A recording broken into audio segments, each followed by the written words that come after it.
Hello guys, അപ്പോൾ നമ്മുടെ പുതിയൊരു വീഡിയോയിലോട്ട് എല്ലാവർക്കും സ്വാഗതം. അപ്പോൾ നമ്മുടെ കോളേജിൻ്റെ ക്രിസ്മസ് സെലിബ്രേഷൻ നിങ്ങളെല്ലാവരും കണ്ടിട്ടുണ്ടാവും. ഇന്ന് നമ്മൾ വന്നേക്കുന്നത് നമ്മുടെ ഡിപ്പാർട്ട്മെൻറ്റിലെ ക്രിസ്മസ് സെലിബ്രേഷനുമായിട്ടാണ്. പേടിക്കേണ്ട, ഇതോടുകൂടി ക്രിസ്മസ് സെലിബ്രേഷൻ കംപ്ലീറ്റ്ലി കഴിഞ്ഞിട്ടുണ്ട്. ഇതും കൂടി കഴിഞ്ഞാൽ ഇനി ക്രിസ്മസ് സെലിബ്രേഷൻ എന്ന് പറഞ്ഞ് ഞാൻ ഈ പരിസരത്തേക്കേ വരത്തില്ല. അപ്പം നമ്മൾ ഡിപ്പാർട്ട്മെൻറ്റിലോട്ട് കയറുമ്പോൾ തന്നെ പുൽക്കൂടും കാര്യങ്ങളൊക്കെ സെറ്റ് ചെയ്ത് വെച്ചിട്ടുണ്ടായിരുന്നു. പിന്നെ ഞങ്ങളുടെ സ്വന്തം കൈകൊണ്ട് ഉണ്ടാക്കിയ മിൽക്ക് സർബത്തും കൂടെ കൊടുക്കുന്നുണ്ടായിരുന്നു. ഞാനില്ല, ഫുഡ് കമ്മിറ്റിക്കാരാണ് ഉണ്ടാക്കിയത്. അതിൻ്റെതായ നല്ല രുചി അതിൻ്റെ അകത്തുണ്ടായിരുന്നു, എൻ്റെ കൈ പതിയാത്തോണ്ടേ. നമുക്ക് എല്ലാത്തിനും കമ്മിറ്റി ഫോം ചെയ്തിട്ടുണ്ട്. Food committee, decoration committee, finance committee, അങ്ങനെ ഓരോരോ കമ്മിറ്റികൾ. അപ്പോൾ നമ്മുടെ സെലിബ്രേഷൻ ഇട്ടിരുന്ന ഔട്ട്ഫിറ്റ് എന്ന് പറയുന്നത് ഇതായിരുന്നു. ഇഷ്ടപ്പെട്ടോ ഇല്ലയോ എന്ന് നിങ്ങളൊന്ന് കമൻറ്റ് ചെയ്യണം. മര്യാദയ്ക്കൊരു വീഡിയോ എടുക്കണമെന്ന് വിചാരിച്ചിട്ട് അതെടുക്കാനായിട്ട് പറ്റിയില്ല, വിട്ടുപോയി ഞാൻ. പിന്നെ സ്നാപ്പ് എടുത്തിട്ടപ്പോൾ ആ വീഡിയോ ഇതിൻ്റെ അകത്തും കൂടെ ആഡ് ചെയ്തു എന്നുള്ളൂ. അപ്പോൾ ഈ ഹാളിലാണ് ഞങ്ങൾ സെലിബ്രേറ്റ് ചെയ്യാറ്. ക്രിസ്മസ് ആയാലും ഓണം ആയാലും മറ്റെന്ത് ഫെസ്റ്റ് വന്നാലും അതെല്ലാം ഞങ്ങളുടേതായിട്ടുള്ള എന്ത് പരിപാടി വന്നാലും അതെല്ലാം ഞങ്ങൾ ആഘോഷിക്കുന്നത് ഈ ഒരു ഹാളിലാണ്. അപ്പോൾ അവിടെ ബെഞ്ചും ഡെസ്കും ഒക്കെ കാണും, അതെല്ലാം എടുത്ത് മാറ്റി അവിടെ ഡെക്കറേറ്റ് ഒക്കെ ചെയ്ത് ഞങ്ങളെല്ലാവരും ഉഷാറായിട്ട് നിന്ന് സെറ്റാക്കി എടുത്തിട്ടുണ്ട്. പിന്നെ നമ്മുടെ ഡിപ്പാർട്ട്മെൻറ്റിലോട്ട് കയറി വരുമ്പോൾ തന്നെ സ്റ്റാർസും ലൈറ്റും ഒക്കെ ഇട്ട് സെറ്റാക്കി ഇതുപോലെ നമ്മൾ ഡെക്കറേറ്റ് ചെയ്തിട്ടുണ്ടായിരുന്നു. പുൽക്കൂടിൻ്റെ പണി മൊത്തം കഴിഞ്ഞൊന്നും നിങ്ങൾ വിചാരിക്കരുത്. മെയിൻ ഹൈലൈറ്റ് വരാനിരിക്കുന്നതേ ഉള്ളൂ. അതെന്തായാലും നിങ്ങൾക്ക് കാണിച്ചു തരാം. ഇതാണ് ഗൈസ് ഞാൻ പറഞ്ഞത്. ഇത് ഇപ്പോഴും സെറ്റായിട്ടില്ല. ഇതിൻ്റെ പുറമേ നമ്മൾ ലൈറ്റും കൂടെ ഇടും. അപ്പോഴാണ് അതിൻ്റെ ലുക്കൊന്ന് കംപ്ലീറ്റ് ആയി നമുക്ക് പറയാൻ പറ്റുള്ളൂ. എന്തായാലും എല്ലാവരും കൂടെ ഉഷാറായി പിടിച്ചോണ്ടാന്ന് തോന്നുന്നു. ഇപ്രാവശ്യത്തെ ക്രിസ്മസിൻ്റെ ഡെക്കറേഷൻ എനിക്ക് ഭയങ്കരമായിട്ട് ഇഷ്ടപ്പെട്ടു. അപ്പോൾ നമ്മുടെ ഡെക്കറേഷൻസ് നിങ്ങൾക്ക് ഇഷ്ടപ്പെട്ടോ ഇല്ലയോ എന്ന് ജസ്റ്റ് ഒന്ന് കമൻറ്റ് ചെയ്യണം. അപ്പോൾ മെയിൻ ഹൈലൈറ്റ് ആയിട്ട് വേണ്ട ഇത് തന്നെയാണ് പറയാനുള്ളത്. ആ പുൽക്കൂടിൻ്റെ കൂട്ടത്തിൽ ഇതും കൂടെ വന്നപ്പോഴത്തേനും സെറ്റായി എന്ന് പറയാമല്ലോ. പിന്നെ ഡെക്കറേഷന് വേണ്ടിയിട്ട് യൂസ് ചെയ്തിരുന്ന ലൈറ്റും അതുപോലെ തന്നെ ഇവിടെ പുൽക്കൂട് ഡെക്കറേറ്റ് ചെയ്യാൻ വേണ്ടിയിട്ട് യൂസ് ചെയ്തേക്കുന്ന ലൈറ്റും ഒക്കെ കൂടെ മൊത്തത്തിൽ മാച്ചായി പോകുന്നുണ്ടായിരുന്നു. അതുകൊണ്ട് ഞങ്ങൾ വിചാരിച്ചതിൽ നല്ലൊരു ഔട്ട്പുട്ടാണ് ഞങ്ങൾക്ക് കിട്ടിയത്.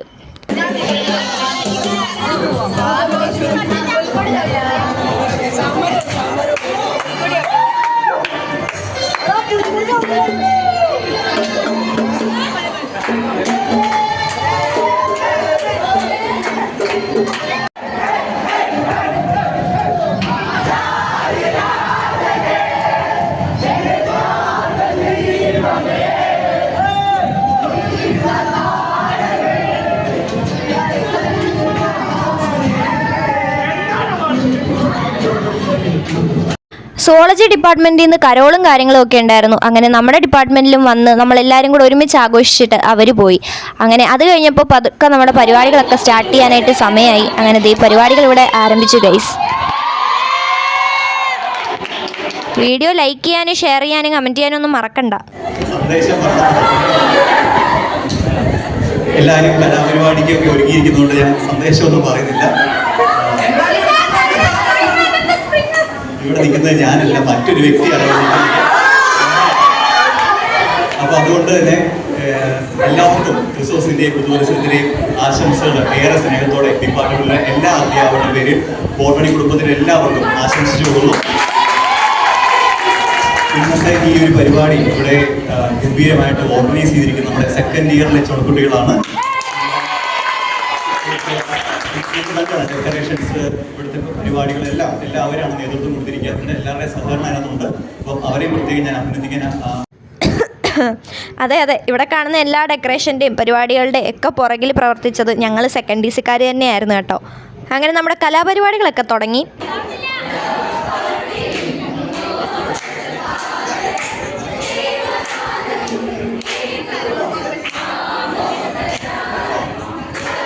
അപ്പോൾ ആദ്യം തന്നെ നമ്മുടെ PG ചേച്ചിമാരുടെ പാട്ടും ഡാൻസും ഒക്കെ ആയിരുന്നു. അവർ നമ്മളെ ആ ഒരു ക്രിസ്മസ് വൈബിലേക്ക് കൊണ്ടെത്തിച്ചു. ഇവിടെ ഡാൻസ് കളിക്കുന്നവർക്കൊക്കെ ഒരു പ്രത്യേകതയുണ്ട്. കാരണം ഞങ്ങളാരും 1-2 ദിവസത്തിന് മുമ്പേ ഡാൻസ് പഠിച്ചു വെച്ച് കളിക്കുന്നതല്ല. ഒന്നില്ലെങ്കിൽ പരിപാടിയുടെ തലേ ദിവസം, അതല്ലെങ്കിൽ അതിന് മുമ്പിലത്തെ ദിവസം, അതുമല്ലെങ്കിൽ അന്ന് രാവിലെയൊക്കെ ആയിരിക്കും വന്ന് പ്രാക്ടീസ് ചെയ്ത് കളിക്കുന്നത്. കാരണം നമുക്ക് ക്ലാസ് കട്ട് ചെയ്യാനോ അല്ലെങ്കിൽ മറ്റ് തിരക്കുകൾ കാരണം സ്റ്റേ ബാക്ക് ചെയ്ത് നിന്ന് പഠിക്കാനോ ചിലപ്പോൾ സമയം കിട്ടിയെന്ന് വരില്ല. പിന്നെ എത്രയൊക്കെ സമയമില്ല എന്ന് പറഞ്ഞാലും എല്ലാ ക്ലാസ്സിൽ നിന്നും അറ്റ്ലീസ്റ്റ് ഒരു പരിപാടിയെങ്കിലും കാണും. അതില്ലാതിരിക്കത്തില്ല.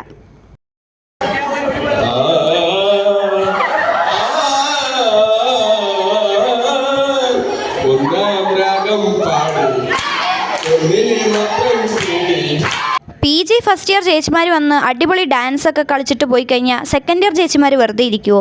അപ്പം നിങ്ങളിപ്പോൾ കണ്ടുകൊണ്ടിരിക്കുന്നത് PG സെക്കൻഡ് ഇയേഴ്സിൻ്റെ ഡാൻസാണ്. ഒന്നും പറയാനില്ല, അടിപൊളി ആസ് യൂഷ്വൽ. അങ്ങനെ ക്രിസ്മസിൻ്റെ ഹൈലൈറ്റായ ക്രിസ്മസ് കേക്ക് നമുക്ക് കിട്ടിയിട്ടുണ്ട്. അപ്പോൾ പരിപാടിയും കണ്ട് കേക്കും കഴിച്ച് ഇങ്ങനെ ആസ്വദിച്ചിരിക്കുമായിരുന്നു ഞാൻ. അതിൻ്റെ ഇടയിൽ കൂടെ സാറിൻ്റെ ഒരു അടിപൊളി പാട്ടും കേട്ടു. അപ്പോൾ ക്രിസ്മസ് ഒക്കെ കഴിഞ്ഞു പോയി. ബട്ട് സ്റ്റിൽ നിങ്ങളുടെ ക്രിസ്മസ് എങ്ങനെയുണ്ടായിരുന്നെന്നോ അല്ലെങ്കിൽ നിങ്ങൾ ലൈഫിൽ ഇതുവരെ ആഘോഷിച്ചേക്കുന്നതിൽ ഏറ്റവും നിങ്ങൾക്ക് ഇഷ്ടപ്പെട്ട ക്രിസ്മസിനെ കുറിച്ചോ അതിൻ്റെ മെമ്മറീസ് എന്തെങ്കിലും ഉണ്ടെങ്കിലോ ഒക്കെ നിങ്ങൾ കമൻറ്റ് ചെയ്യുവാണെങ്കിൽ ഞാൻ അതെല്ലാം വായിച്ച് റിപ്ലൈ തരുന്നതായിരിക്കും. അപ്പോൾ ഇനിയൊരു പാട്ടായാലോ? ഇതെങ്ങനെയുണ്ടെന്ന് നിങ്ങൾ തന്നെ കേട്ടിട്ട് കമൻറ്റ് ചെയ്യേ. ഞാൻ പറഞ്ഞാൽ കുറഞ്ഞു പോവും.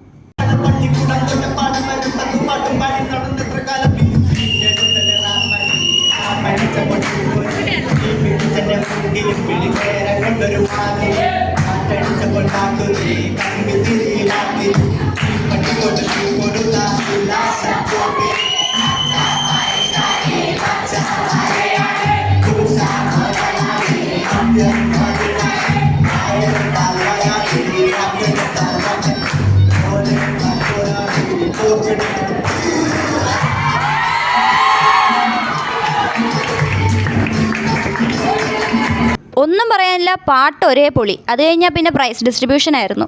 അപ്പോൾ ഇത് മിസ്സ് തലേ കൈവച്ച് എന്തുകൊണ്ടാണ് കൊടുക്കുന്നതെന്ന് വെച്ചാൽ, നമ്മൾ മിസ്സ് വന്ന സമയത്ത് മിസ്സിൻ്റെ അടുത്ത് റിക്വസ്റ്റ് ചെയ്തു, അതായത് മിസ്സ് ഒരു ഡാൻസ് കളിക്കണമെന്ന്. മിസ്സിന് ആദ്യം മടിയായിരുന്നെങ്കിലും പിന്നെ സ്റ്റെപ്സൊക്കെ ചേച്ചിമാർ പഠിപ്പിച്ചു കൊടുത്തപ്പോഴത്തേക്കും മിസ്സും വേണ്ട കൂടെ കൂടിയിട്ടുണ്ട്. മിസ്സിൻ്റെ ഡാൻസ് ഇഷ്ടപ്പെട്ടെങ്കിൽ നിങ്ങളത് എടുത്ത് കമൻറ്റ് ചെയ്യണേ. അപ്പോൾ മുന്തിരിപ്പാടത്തിനാണ് മിസ്സ് ചുവട് വെക്കുന്നത്. പാട്ട് ഇവിടെ ഇടണമെന്ന് എനിക്ക് നല്ല ആഗ്രഹമുണ്ട്. പാട്ടും ആ ഡാൻസും കൂടെ ആകുമ്പോഴത്തേക്കും സെറ്റായേനെ. പക്ഷേ കോപ്പിറൈറ്റ് അടിക്കും മിസ്സേ, അതുകൊണ്ട് മാത്രം ഞാനിവിടെ പാട്ട് ആഡ് ചെയ്യുന്നില്ല. ഞങ്ങളുടെ ഫാക്കൽറ്റീസും ഞങ്ങളെപ്പോലെ തന്നെയാന്നേ, വൈബാണ്. കുറച്ച് നേരം കഴിഞ്ഞപ്പോഴത്തേക്കും ബാക്കിയുള്ളവരും കൂടെ അവർക്ക് സപ്പോർട്ടായിട്ട് ചെന്നിട്ടുണ്ട്. ആദ്യം 2 പേര് സപ്പോർട്ട് ചെയ്യാൻ ചെന്നതേ ഞാൻ കണ്ടുള്ളൂ. പിന്നെ കണ്ണടച്ച് തുറക്കുമ്പോഴത്തേക്കും അവിടെ മൊത്തം ആൾക്കാരായിരുന്നു. അവസാനം ആയപ്പോഴത്തേക്കും ആൾക്കാർ കൂടി, എല്ലാവരും കൂടെ വന്നങ്ങ് സെറ്റാക്കിയിട്ടുണ്ട് പരിപാടി. അപ്പോൾ റീസെൻ്റ്ലി എൻ്റെ അടുത്ത് കുറച്ച് പേര് ചോദിച്ചിട്ടുണ്ടായിരുന്നു, എന്തേ ഇപ്പോൾ ഗെയിമിംഗ് വീഡിയോസ് ഒന്നും ഇടുന്നില്ല, ഫുൾ വ്ളോഗിങ് ആണല്ലോ എന്ന്. അതിന് കാരണം 2 ഉണ്ട്. ഒന്നാമത്തെ കാര്യം, അപ്ഡേറ്റ് വന്നപ്പോഴത്തേക്കും നമ്മൾ നേരത്തെ കളിച്ച് ഞാൻ സേവ് ചെയ്ത് വെച്ചേക്കുന്ന വീഡിയോസ് എല്ലാം ഫ്രീ ഫയറിൽ നിന്ന് ഡിലീറ്റ് ആയിപ്പോയി. അപ്പോൾ ഇനിയിപ്പോൾ പുതിയത് കളിച്ചെങ്കിലേ ഉള്ളൂ. എനിക്കിപ്പോൾ എക്സാം ലീവും കാര്യങ്ങളൊക്കെ ആയതുകൊണ്ടാണ് ഞാൻ ഇടാത്തത്. പിന്നെ അതുമാത്രമല്ല, ഇതേപോലെ വ്ളോഗിങ്ങിൻ്റെ കുറച്ചധികം വീഡിയോസ് ഫോണിൽ കിടക്കുന്നതുകൊണ്ട് തന്നെ എനിക്ക് ഗെയിമിംഗ് വീഡിയോസ്, ഫ്രീ ഫയറിൻ്റെ വീഡിയോസ് റെക്കോർഡ് ചെയ്യാനും പറ്റുന്നില്ല. അതൊക്കെ കൊണ്ടാണ് ഗെയിമിംഗ് വീഡിയോസ് ഇപ്പോൾ കാണാത്തത്. പക്ഷേ എൻ്റെ ഗെയിമിംഗ് വീഡിയോസ് മിസ് ചെയ്യുന്നുണ്ട് എന്ന് കുറച്ച് പേര് പറഞ്ഞപ്പോൾ എനിക്ക് ഭയങ്കര സന്തോഷമായി. അവർക്ക് വേണ്ടിയിട്ട് ഞാൻ മാക്സിമം വീഡിയോസ് അപ്ലോഡ് ചെയ്യാനായിട്ട് ശ്രമിക്കുന്നതായിരിക്കും. നിങ്ങൾ തരുന്ന സപ്പോർട്ടിന് ഒത്തിരി നന്ദിയുണ്ട്. കാണാത്തപ്പോൾ എവിടെ പോയി, എന്ത് പറ്റി എന്നൊക്കെ അന്വേഷിച്ച് കുറച്ച് പേരൊക്കെ എനിക്ക് മെസ്സേജ് അയക്കാറുണ്ട്, വളരെ കുറച്ച് പേര്. അപ്പോൾ ഭയങ്കര സന്തോഷം തോന്നാറുണ്ട് പേഴ്സണലി പറയാനാണെങ്കിൽ. So keep supporting guys. അപ്പോൾ നമ്മുടെ പ്രോഗ്രാം പതുക്കെ കഴിഞ്ഞിട്ടുണ്ട് വോട്ട് ഓഫ് താങ്ക്സോട് കൂടി. അങ്ങനെ ഞാൻ പിന്നെ തിരിച്ച് ഓട്ടോയിൽ വീട്ടിലോട്ട് പോവുകയാണ്. അപ്പോൾ അത്രയൊക്കെയുള്ളൂ ഗൈസ് നമ്മുടെ വീഡിയോ. ഉടനെ തന്നെ ഫ്രീ ഫയറിൻ്റെ വീഡിയോസ് അപ്ലോഡ് ചെയ്യാം കേട്ടോ. അപ്പോൾ ബൈ ബൈ, സീ യു.